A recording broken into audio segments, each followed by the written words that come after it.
Hey friends, it's Matt with Bowls, and today we are taking a look at the Aeronautica Imperialis Wrath of Angels starter box.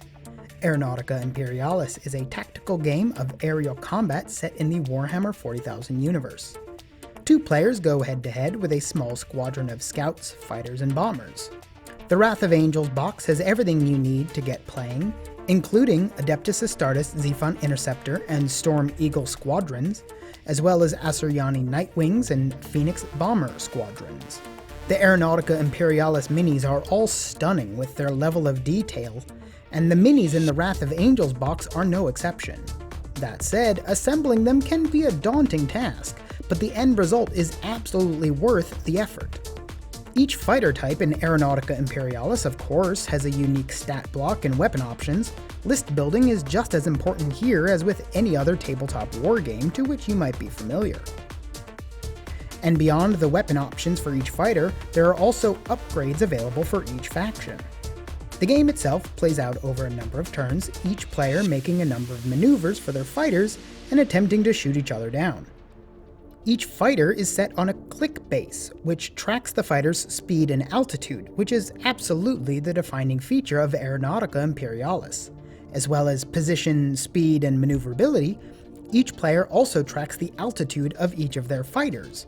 Being able to move in that third dimension gives fighters a lot more options when being tailed, and adds a level of realism that simply wouldn't exist without it. So as with any combat game, positioning is key, but Aeronautica Imperialis brings that to a literal whole new level. To assist with proper positioning, fighters can attempt a variety of maneuvers to get into the position which suits them best. Things like swoop, snap, stall, stoop, bank, wing over are just a few of the moves players have at their disposal. Shooting in Aeronautica Imperialis uses a simple D6 system layered on top of things like determining fire arc, weapon range, and ammo tracking for some weapons. This is where altitude comes into play, as altitude is also considered in part of a weapon's firing arc. So understanding your opponent's weaponry is just as important to understanding your own in order to secure a victory.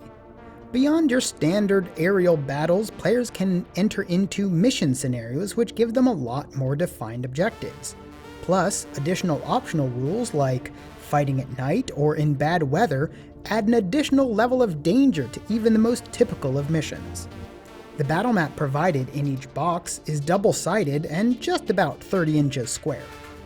They provide the hex-based grid on which the game is played, and a nice backdrop for the battle. So if all of this sounds interesting, please go check out Aeronautica Imperialis Wrath of Angels, or any of the other starter sets available.